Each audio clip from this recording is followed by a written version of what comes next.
People's Republic of Korea, communist dictatorship. Islamic Republic of Iran, Islamic dictatorship. Laos, communist dictatorship. Russia, dictatorship involved in an aggressive war against Ukraine.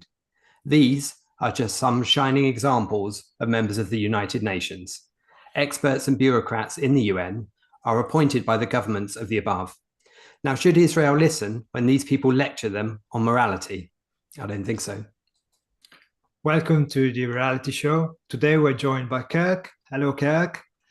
And later on we might be joined by Nathan as well. We'll see how it goes. So Kirk, how did you react to this news about the reaction of the West towards the rescue of hostages? And have you seen this press release from the nice people at the UN? You're talking about the one from June 14th, written by this this crazy lady by the name of Francesca Albanese. That's the one we're talking about, correct?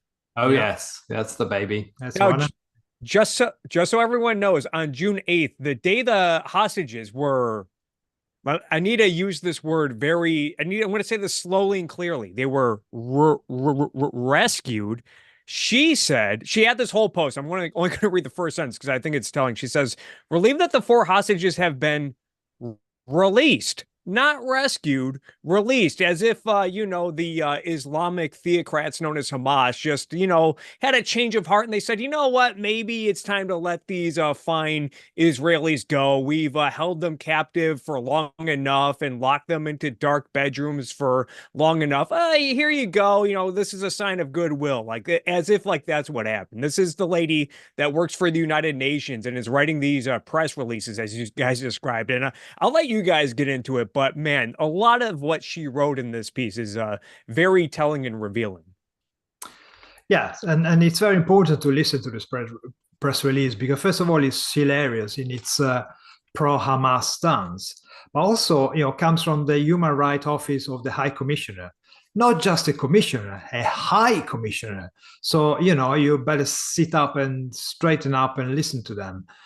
I mean, the language used in this thing, it's like a tweet written by a crazed Hamas supporter, isn't it? They use words like the umpteenth time Israel is committing atrocities. It's like, yeah. When I saw that, I was like, this is pretty flippant for someone writing for the United Nations. I can understand like an edgy blogger or some asshat on Twitter like saying that, but like this is the United Nations. This is supposed to be like a well-respected establishment, and they're using flippant language like this in their press releases about serious issues. Yeah, I mean, it described Israel as obnoxious in its excessive violence and devastating impact of the hostage rescue. I mean, can you believe it? It's astonishing, really, isn't it? And said, as you just quoted there, condemned the umpteenth massacre by Israeli forces in Gaza, as if the Israelis are just set out to massacre, and all they did in Nuseirat was to, look, let's pick this town next and go for them. Not that it's actually, why are you going in there? Why is the mission there at all? Because the hostages are there, because they were abducted on October 7th, dragged from a music festival and held in someone's home for months on end. So yeah, it is truly staggering. And at one point she says, all the while Israel has claimed to be engaging in military operations to save them.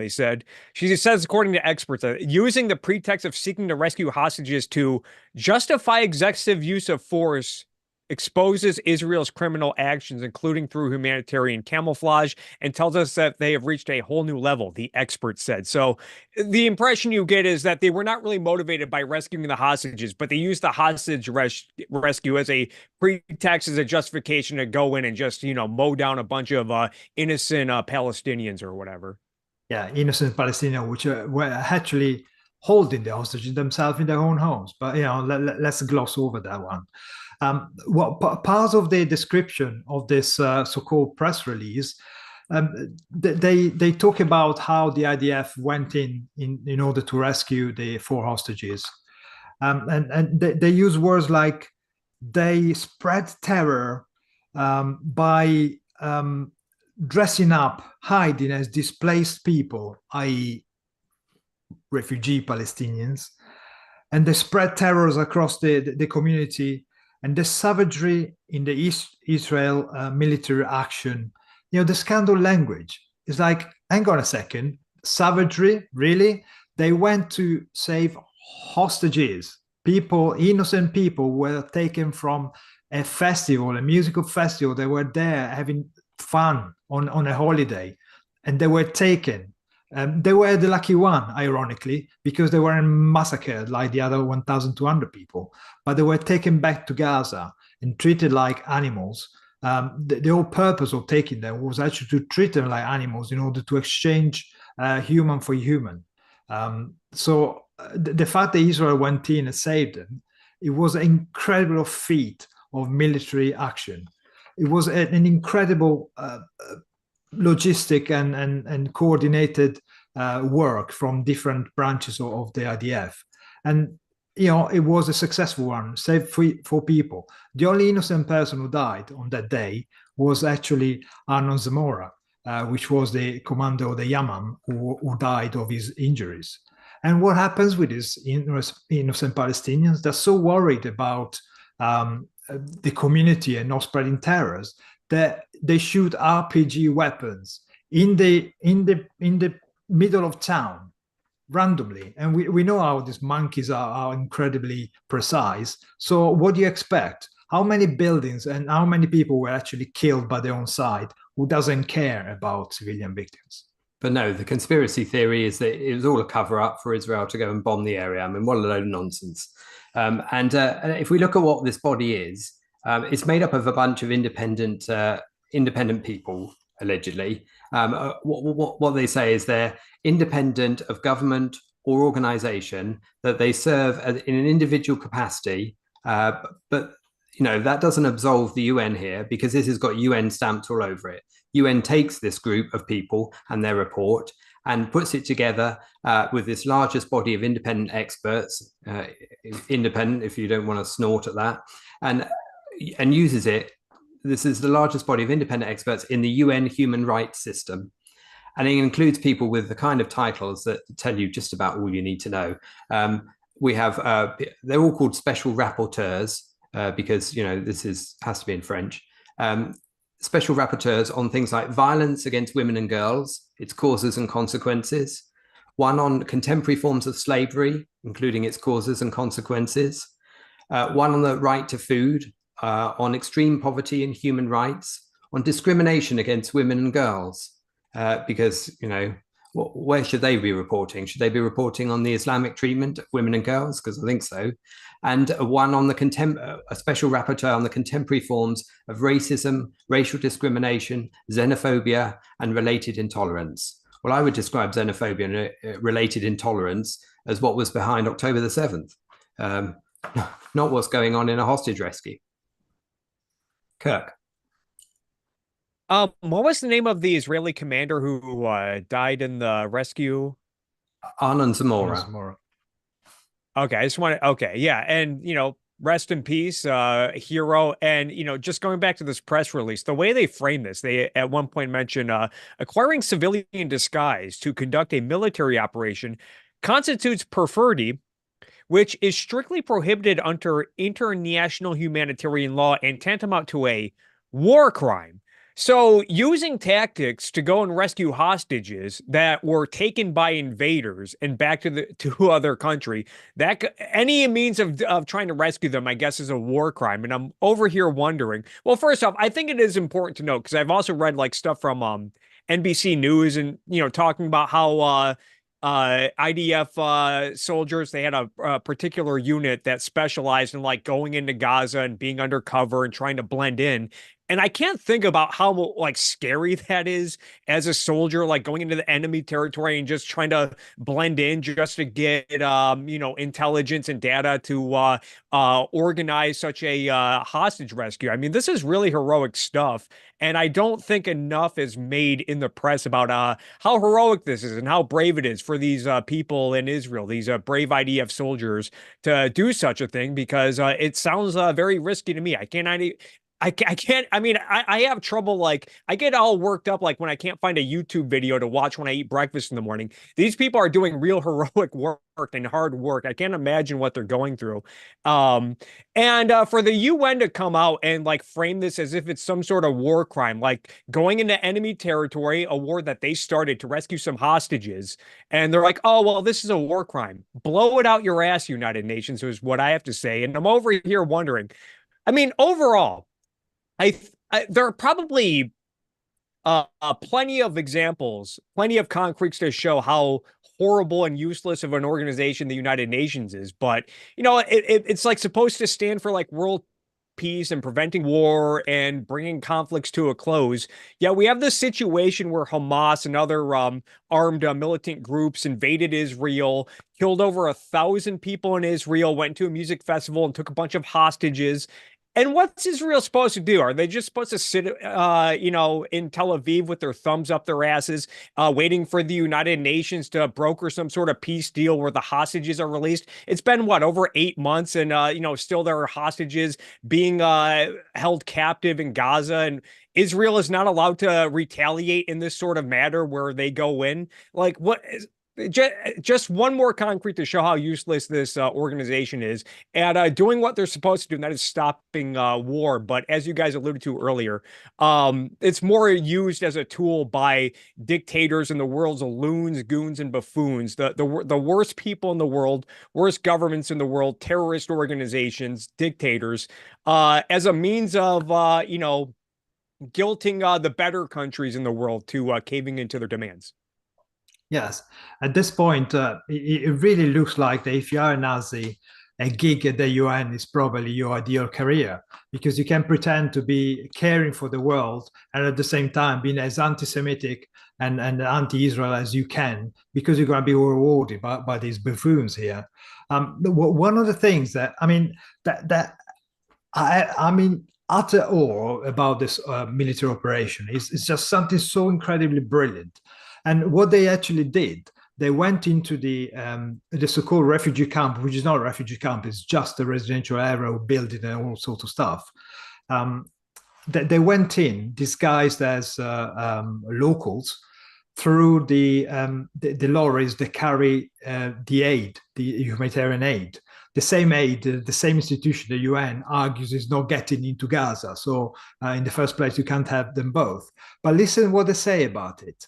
They say the experts particularly condemn Israeli forces for treacherously hiding in a humanitarian aid truck coming from the US-built pier, which was intended for blah, blah, blah, blah, blah, and acquiring civilian disguise to conduct a military operation constitute perfidy. It's like, really? Saving a hostage that these animals took is seen as perfidious? Really?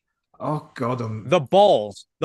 And by the way, if you want to link to this in the chat, I challenge people in the chat. If you go to read this article, if you press Command F or Control F on your computer to find certain words, if you type in Hamas, the only time it comes up is to a linked article. Hamas is not mentioned once, not once in this press release.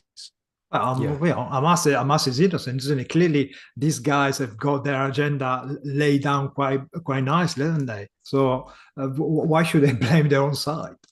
And whilst we're obviously mocking this and pulling it apart, I also want to talk a bit about emotions, really, because I mean, often people are called objectivists, like, you know, reason. We talk about reason, we talk about objectivity. Well, we still have very strong emotions when those emotions are based on our values that we understand. And to be honest, reading this left me with visceral disgust and deep anger. Now that's an immediate reaction. Now Rand refers to emotions as being like lightning-like estimates of the things around you according to your values, right? And because they're consciously acquired values, because I know what my values are and why I hold them, then that hits me when I read this. Because what it's doing is it's conflating two things together. It's conflating the fact that the destruction of the good, the rescuers, and it's calling them evil, calling them mass murderers. That's what you're saying. You're saying that rescuers are mass murderers, and they're only rescuing from mass murderers. They're not the mass murderers themselves. And it's not just my values that are being attacked, the values of life and the values of you know, what we recognize as individual rights, etc. It's also values as such, because you're actually destroying the entire concept of values here. You're saying nobody should hold values because they're all worthless, because they can all be swapped over with the absolute opposite of themselves when somebody writes a report like this. And it's the fact that people erroneously defer to bodies like the UN, or even revere the UN for the words that they you know, emit to the world. So I think it's not what the words are saying. It's not what they want me to think that leaves me with this reaction, this visceral disgust and deep anger. It's what they reveal about the writer. It's what they reveal about the people who compile it and the people who uncritically disseminate it, because they're all pawns in this chain of evil. I mean, yeah, and on top of you know, I mentioned it's not even mentioned Hamas, but like much less like they don't like Hamas is responsible for all the to the extent that any of the civilians that were killed in this rescue attempt were innocent. Those deaths are on the hands of Hamas, who again went into Israel and took these hostages and brought them back to Gaza. And I think it's ridiculous to expect Israel and the IDF to just sit in Tel Aviv and, you know, twiddle their thumbs as they wait for the United Nations or the ICJ or the ICC or the who's who of clown show international world peace organizations to do something about it. And then when they do something about it, Israel needs to be condemned for daring rescue hostages that Hamas took in the first place and knowingly put civilians in harm's way by hiding them in different apartment buildings in heavily populated areas. Some of these buildings were, you know, the homes, you know, there was a piece on the Wall Street Journal called The Hostages Next Door, inside a notable Gaza family's dark secret. And it talks about how Ahmad al-Jamaa, he's like a huge figure in the community, religious leader. I think he also he works in a public clinic, or did work. I think him and his son were both killed in this rescue attempt. And I think it's also been reported that his son is a reporter or contributor for Al Jazeera, which I think says a lot. And yeah, you could say, oh, well, these two, you know, you would think that they're just innocent civilians, even though the dad I guess was very friendly and worked with Hamas. But yeah, you know, they weren't combatants. They weren't soldiers. They weren't commanders in the field. They were just, you know, one of them's a religious leader and a doctor. The other's a journalist. And most of the civilians were not even unaware that the hostages were being held in their homes. And yet, I guess when the IDF shows up to get those hostages back, I guess we're all supposed to mourn the poor civilians who were killed, some of which were holding these hostages and locking them in dark rooms and whatnot. Yeah, couldn't have happened to a better family, could it? I mean, people forget that October the 7th wasn't just an attack on Israel. It was an attack on civilization as such. It was the same thing as 9/11. I mean, people say that Israel is such a apartheid place and nasty place and stuff, but the victims of October 7 came from over 20 countries. There were victims from Thailand, the UK, the US, Germany, Russia, Argentina, Eritrea, Uzbekistan, Moldova, Ukraine, Georgia, Nepal, Belarus, Tanzania, I mean, Canada, France, Philippines, Austria, Italy, Cambodia, China, Brazil, Paraguay, Mexico, Ireland. Are you really arguing that Israel is not the place where, the only place in the Middle East where people can live in peace? Most of these people were civilians, and most of them were killed at the Nova massacre, enjoying themselves in a festival, music festival. So how many Israelis used to live in Gaza? Who's the apartheid state here? And these people, these Hamas supporters, this Nazi in training, are hiding behind institutions which are totally unaccountable, behind desks, behind paperwork, behind reports, and they set the agenda for the rest of the world.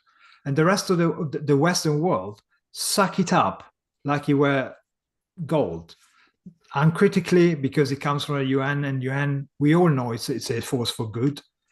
However, when the UN set up Israel in 1948, the only thing that they did good, that doesn't matter, because every Arab in the land is allowed to attack Israel, despite this great institution giving effectively the right to Israel to exist. So which one is it? You either think UN is a good thing or is a bad thing. You can't just pick and choose. When it suits you, the UN is the best institution in the world. When it does something that you don't agree with, well, yeah, the UN, let's do what you want anyway. Yeah. Let me mention a super chat here, because we've got one from Fabiance, who says, at the UN, they blame Israel because they didn't tell Hamas that they were going to rescue the hostages. They didn't give them warnings. How they dare do the rescue without telling in advance? These people are a joke, really. I mean, that was an interview on the BBC where I saw the former IDF spokesman was challenged on the fact why didn't Israel issue warnings like they often do before many of the strikes, when they leaflet or deliver warnings to people's phones, etc. But this is to rescue hostages. The first thing that's going to happen to hostages is they're going to be killed if you warn that you're arriving to rescue them. And that's the very reason that they went in simultaneously to two separate locations to rescue them, because going in one and then the other would have alerted the second set and led to their deaths. That would have been the warning that would have led to their deaths. How can people possibly drop the context like this? It's mind-blowing, really. Yeah, it requires a massive,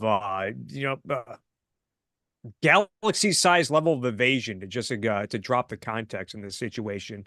And I think, just the fact that the IDF went out of their way to rescue the hostages just shows like a stark contrast between what the IDF is about and what Hamas is about. There was a report put out 2 days by Summer Saeed and Rory Jones on the Wall Street Journal titled "Gaza's Cheap, Brutal Calculation. Civilian Bloodshed Will Help Hamas."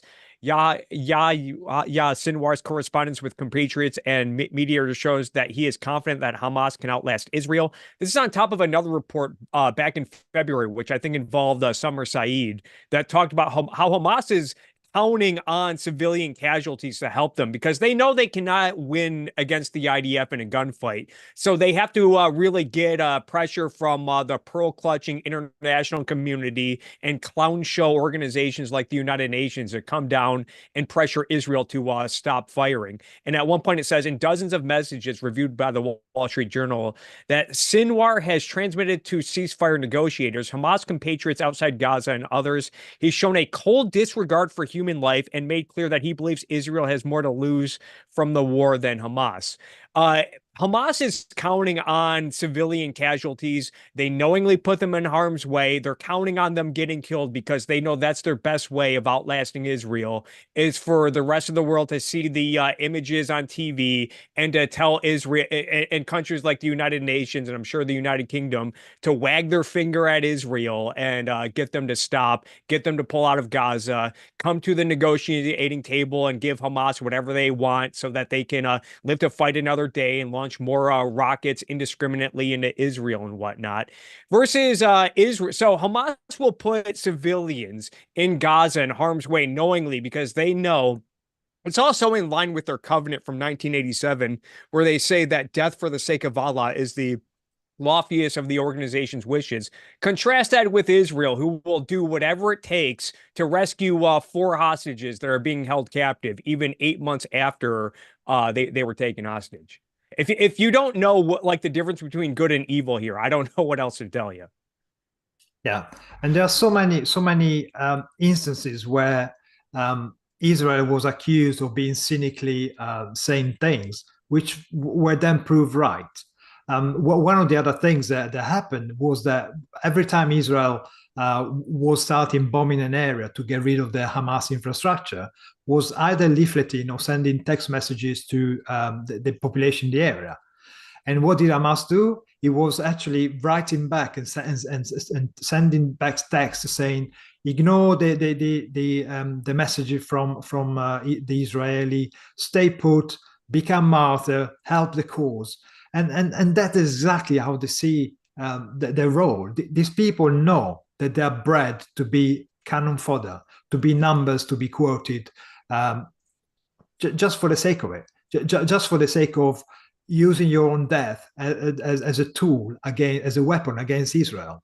And the report that was published by the Palestinians a few days ago actually shows that they relish the fact that the amount of victims is attracting international attention. They see this as a means to gain attention globally. So they think that by killing more of their own people, I don't know, somebody will come down from Mars and give them a state, which is the most illegitimate thing to do, because you don't give somebody a state so they can you breach somebody else's right. You know, the demands of these people are just beyond belief. Please let me create this caliphate, this theocratic dictatorship, so I can go and kill more Jews. It's just beyond belief, really. And this uncritical acceptance of the numbers involved in any of these incidents, it's just exactly the same as this uncritical acceptance of the UN, isn't it? I mean, they just take anything spewed out, and with just a little caveat that is written to be ignored, that people are taught to ignore through its sheer laborious repetition. They're really saying, just look at the number. The number that is essentially invented. I mean, it's impossible for anybody to have as accurate a number as they do, as quickly as they do, for it only ever to go up, never down. And also the fact that the IDF has pointed out that they think about 100 were killed during the operation, and there are 100 of the people firing from buildings, firing at the troops on the ground and after they've left. So it's clear that the numbers that were provided by Hamas are total nonsense. But I think one of the things that I think we ought to unpick, or try and get underneath the skin of, is the motivation behind people like those that work at the UN, those that want to spin the narrative that they're spinning, and want to twist things in the way that they are. Because I think that there's more to it than just anti-Semitism. I think that's a symptom of it, but it's not the whole story. I think there's a bit of nihilism in there, a bit of just wanting to destroy things for some of them. I think it's also the unearned prestige that Marco alluded to earlier from some of the people who work there, people who really don't know what they think or don't know how to acquire values, and think they can just get virtue tokens by announcing what they think is good, when those tokens are worthless and even toxic if you don't understand the values that they're based on, if you don't understand why one group is innocent and one group is guilty.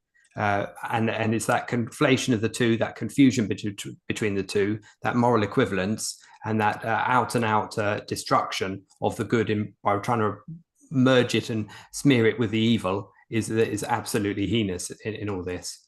Now we have a super chat here from Bonnie, so thank you very much, Bonnie. And Bonnie writes, hostages rescued, how many innocent civilians died? Let's cover the title explicitly. So we'll do that. So because I mean, I mentioned there that how many people died. Well, do you believe Hamas's numbers? I mean, I'm not even going to quote them, quite honestly. I know what they're saying it is, but it's a complete arbitrary statement. It's got no basis in reality, and as opposed to the IDF number, which is thought to be around 100, with all of the difficulty of ascertaining that in the middle of the operation. But this is an operation that they were streaming and watching as closely as they could all the time from the headquarters in order to make it happen. It's extremely complex, so they had to know exactly where to go. And of course, it had to be precision-based because they've got hostages there. So if they were indiscriminately attacking and raiding buildings or whatever, or blowing buildings up, then the hostages themselves would have been at risk.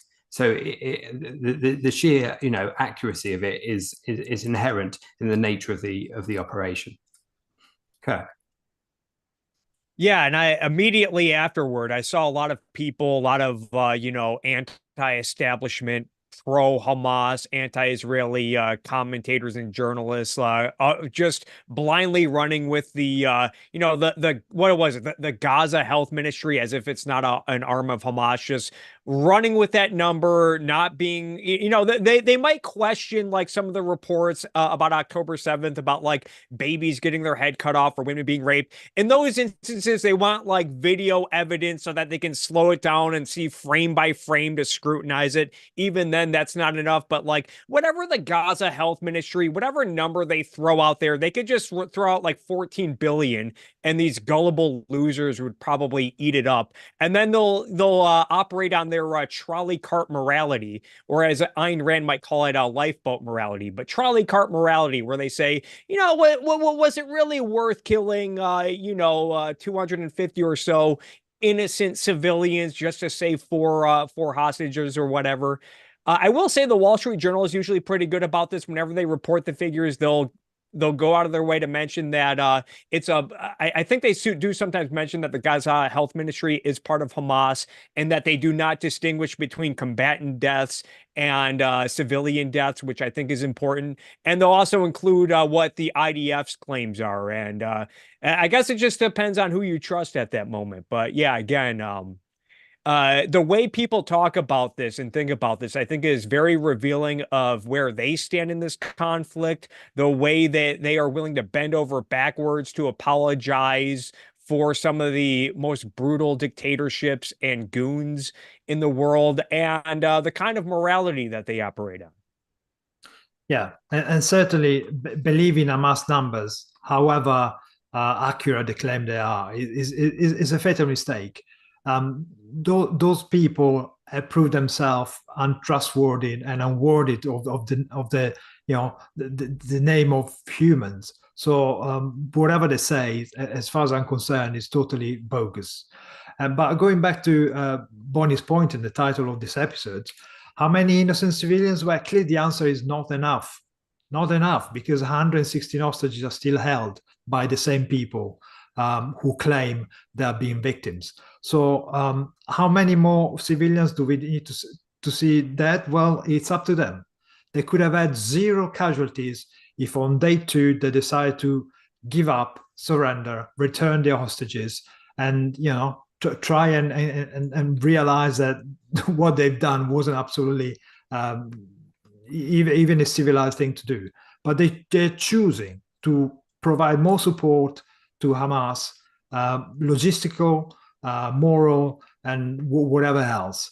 And as you said, Kirk, it's very hard to tell who's a combatant, who's a civilian, because they all wear Hamas uniforms. They're all in civilian clothing. So yeah, if you think they're in civilian clothes, the combatants and the Hamas combatants might be in civilian clothing, isn't that a war crime? Why aren't we getting press releases from the United Nations about that? Yeah. Only the kids on the summer camps wear the green bandanas that indicate that they want to be Hamas, and of course they soon will be in many cases. But and also I think what in the reaction in the news reporting and in this report that we're talking about here, the reaction to the fact that the Jewish hostages were rescued is a contractually obliged statement of, yes, well, we're so glad, we're so relieved that the hostages were rescued, but it seems empty as hell, doesn't it? It seems empty as hell, and it seems disappointed. Worse than that, that actually was good news for Israel of any kind, and good news for the families of these genuinely innocent civilians who were taken hostage on October the 7th. And I think the fact is that part of the anti-Semitism that's all over the place here doesn't allow the Jews to be victims at all, and then wants to immediately distract any occasion when Jewish people are victims, and make sure that someone else becomes a bigger victim and obliterates from sight the fact that the Jewish people were attacked and killed and taken captive. I wanted to thank Laura Chetto for your $2, who says Hamas functions by controlling families. It does in many different ways, but of course, all of those families also have their own volition, their own agency. They're not, they're not complete pawns. they can change, and they can fight back, and they can refuse. And none of that is easy necessarily. But yes, I mean, they do control them. They pay them to hold the hostages in one way, for example. What do you think to that point, Kirk? I mean, I'm sure there are a lot of genuinely innocent people in Gaza who are getting caught up in the crossfire. And yeah, it's tragic, but yeah, it's just worth reminding that their death is the responsibility of Hamas, who started this war and refuses to end it by handing over the hostages, which would have prevented all these civilian deaths during the rescue attempt, and surrendering. And yeah, and no one really has that in mind. And it reminds me of when I was in college. I took a class on Nazi Germany and the Holocaust. My professor was able to bring a Holocaust survivor to talk to our class one day. I don't remember every detail from the lecture, but I tried to pay attention. I remember him talking about the day his family decided to flee was when he went to school, and the the pro-Nazi teacher in his classroom, goaded some of the bigger students in the classroom. He said, "Hey, that Jew stuck out his tongue at the picture of the Fuhrer. Going to let him get away with that?" They beat the shit out of him, and then they decided to flee that day. Now, imagine a scenario where maybe that teacher and those students are killed in a bombing that's performed by the Royal Air Force or the U.S. Air Force during World War II. They would probably count as civilians. Are they innocent? I would say probably not, considering that they were enthusiastic supporters of the Nazi regime and their antics, even leading up to World War II. And then you take a story like that recent Netflix show, which I recommend everyone watch. Great show, All the Light We Cannot See. It depicts a soldier, Werner, who gets drafted into the Nazi war effort against his will. He doesn't really want to go. He ends up helping the good guys. Spoiler alert. But you could say, he's a combatant under international rules of war or whatever. He's considered fair game because he's a combatant. He's a soldier. But I would say you could argue that he's innocent because, he doesn't really have a choice. If he says, no, I don't support this, they're going to kill him. And I think, you can maybe apply the similar context with people in Gaza. We always hear that they have a lot of support from the Hamas has a lot of support from the civilian population, which they probably do. Hard to tell how much of that is people just doing it out of intimidation because they know there will be retribution if they say we're not on board with this. But I would say if the people in Gaza are genuinely innocent and are done with Hamas's antics and starting all these fights that they cannot win, then yeah, they do have they should just stand aside, and they should be helping the IDF, if anything, beat Hamas into submission. But from what we can tell, that's not happening. But most importantly, if you're the IDF and you're waging this war of self-defense, you don't really have the time. It's not your responsibility to distinguish between civilians and combatants, especially when when Hamas is blurring the lines and making that incredibly difficult, because by doing so, you jeopardize the innocence in your country and to your soldiers who shouldn't be involved in this fight in the first place, but they have to because Hamas started the fight in the first place. Yeah, absolutely. And, these innocent civilians, these innocent Gazans, well, it's been now, what, 8 months, and there's very few of them, doesn't it? It doesn't seem to be very many of them turning out at any point. And of course, yeah, we're not talking about children under the age of 12 or whatever. The children, older children are recruited in summer camps to prepare for the slaughter of Jews. So those are a bit less innocent, because at the age you can tell, okay, you've been brainwashed, but you can still tell whether what you're doing is good or not. But what you were telling me, what you say earlier on about the Holocaust survivor story, kind of, it's quite frightening right now, because only a few days ago in France, a Jewish girl was raped because she was Jewish by her schoolmates. So the kind of intimidation and goading, it's actually going on through people like the UN, who are presenting the Israel side as the one at fault. And she was 12 years old. Yeah, this girl. I mean, these people are so evil. They know perfectly well that all they're doing, they're creating a wedge between ordinary people who don't really stop and think, and the Israeli cause. They know that they are just fostering more and more hate towards Israel by painting them always like the bad guys. And if that's not fueled by anti-Semitism, what else could it be? Okay, this Francesca Albanese woman, she's made a career out of being anti-Semitic and showing how poor Palestinians are mistreated. But at some point you must look at yourself. You must go home, look in the mirror, and realize that you're just an evil bitch. And surely we've got two enemies to defeat here. You haven't just got to defeat Hamas.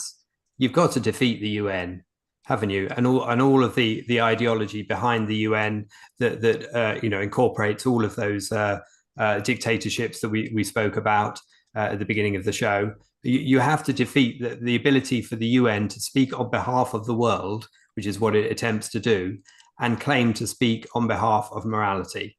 Because surely that is part of the fight that is on the hands of civilization here, because otherwise you're going to see it crumble in all parts of the globe. And this is just the spearhead of that, what's happening now in Israel. And it's the same institution that... sorry. No, I was just going to say, the Institute, they invited Joseph Stalin to be on equal footing as the United States and the United Kingdom. Joseph Stalin, who did many purges, was responsible for Holodomor and all that crazy stuff, enabled Hitler and teamed up with them to start World War II. And I don't know what the hell Truman and the United States were thinking by starting this organization with Stalin on equal footing. Why would they think this guy would respect the international rules of war or whatever? Why does anyone think any of the bad guys today, like Hamas or Islamic Palestinian Jihad or Hezbollah or the Islamic Revolutionary Guard, the Islamic Republic of Iran, would abide by these international rules of war or whatever when these same organizations are violating the rights of their own citizens that they claim to that they're tasked with protecting? They put their boots on their necks every day, which you can find many examples of that. And why would we expect them to abide by the UN's rules? But it's only the better countries like the US and Israel, I guess, that are expected to abide by these impossible standards. Yeah, and the UN claims to be on the side of the poor and the weak. Well, there are plenty of people in the world right now who are really facing famine, who are being displaced by wars. Look at Sudan, look at so many other places in the world. I mean, they're not talking about that because there's no Jews involved there, so there's nobody to blame. You don't want to blame the Muslims, do you? Counterproductive. They're on your side. And again, find about the 50s and 40s and 50s when the UN was created and created what it is now. But today, why have we got on the Council of Five the people who can actually have a veto at the Security Council? Why have we still got China? They literally committed genocide on the Uyghurs, but we ignore that one, do we? Why is Russia still there? They invaded the country 2 years ago and they're still fighting it. Why are we tolerating this kind of people? Why we either don't come out of it, disband it, or kick them out? The whole idea that the Security Council, the UN, is fostering and working in collaboration as equals with these people is just so repellent that automatically, if you look at it, you think, well, this institution is not legitimate. It's made up of all sorts of crooks and dictators. So how can you possibly believe anything they're saying? And on the thumbnail for this episode, we've got the words, "What did it take?" and talking about the rescue of the hostages. Well, it took many things. It took courage. It took bravery. It took enormous planning. It took putting a complex theory into practice and actioning it. And it took whatever was necessary to ensure its success. And I think that's the answer to the question about how many innocent civilians died. It takes whatever is necessary. It takes whatever is necessary to end the threat, to bolster the principle of self-defense, and to ensure that those who initiate force feel the repercussions of it and aren't encouraged to do it again. and that ultimately innocence is only ever protected by that kind of a stance. It only ever protected by taking that principle and making sure you implement it, and you don't kowtow to those that want you to weaken that stance and to give in to those that initiated such force in the first place. And I was going to say, I think Marco said, why are we doing this? I think it's what Ayn Rand would call the sanction of the victim, which is the willingness of the good to suffer at the hands of the evil, to accept the role of sacrificial victim for the sin of creating values. I think that's what the UN is. It's a big organization where we see sanction of the victim. And to anyone who thinks that the UN can still exist to broker peace and stop wars, I would just encourage you to open your eyes. How is that working out? As you guys said, Russia's invading Ukraine. China, for decades, has been using the UN to launder its reputation. As you said, they put Uyghur Muslims in concentration camps, and they shut down newspapers in Hong Kong, and they grossly violate individual rights. The stuff that they were doing during their COVID lockdowns was insane.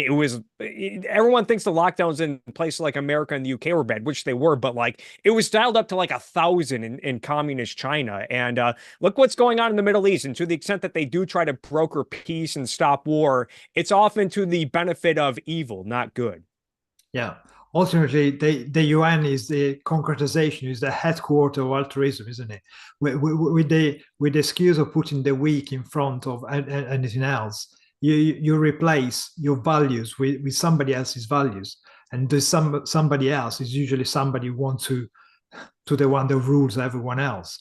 And again, altruism is the Israel has been called, the IDF has been called the most moral army. Yeah, they are. Look how much they're going out of their way to try and save innocent Palestinians, the same people that are holding the hostages. They are risking their own lives. Over 300 soldiers have died already since October 7th. And that's such a necessary set of deaths. And it is sad to see that Israel, the moral army, the morality they use is actually altruism. It should be egoism, should be the pig-headed defense of their own citizens, first of all. And then, if you can, you minimize the victim. But these victims that have been hit while rescuing Israeli hostages are just the enemy. And in a war caused by them, they will have to suffer the consequence of their own action. That is called justice. And if anybody wants to read this report, if you read this report and you don't find it abhorrent, what the message is essentially behind it, then you're not thinking, and you're not human, because it's this inversion of good and evil which is being propagated within this report, promulgated. It's being fed to you as a big evil lie, and it is disgusting from start to finish, isn't it? Yeah, it's actually a press release where they talk about the voting over resolution 7235, which is effectively the Biden 3-phase plan that he pushed a couple of weeks ago. 2735. Yeah. 2735. Yeah. So if you fancy having a read, but as Richard said, at the end of it, you're going to be so angry. Yeah. So I don't know. It's up to you whether you want to read or not. But yeah, but be under no illusions. The UN is not a good body. It is not good for humanity. It is dragging us down and will bring about our annihilation. To be honest, I can't see there's any other conclusion you can draw. So we'll probably wrap up there, Kirk. How can people find your work? I did share a couple links in the chat earlier. I have I did a video 5 years ago called "The United Nations is a Useless Organization," and then a few years after that, I put up another video called "The United Nations is Still a Useless Organization." If you search those words in Kirk Wilcox, you'll probably find both of those videos. You'll find my channel, so that's where you can find me. You can also find me on Elon Musk's website, formerly known as Twitter. Just my name, Kirk Wilcox, and you'll find me. And then from there, you can also find my YouTube channel. Then look up all of my videos I've done on the United Nations over the years. Yeah, and of course, like, subscribe, and share. Yes, for your videos, for our videos, and for the briefly objective videos, the shorter content that we mentioned earlier. So please do check all of those things out. And we'll be back here on this channel for the Daily Objective and the reality show tomorrow. So join us then. Thank you very much. Thank you. Bye.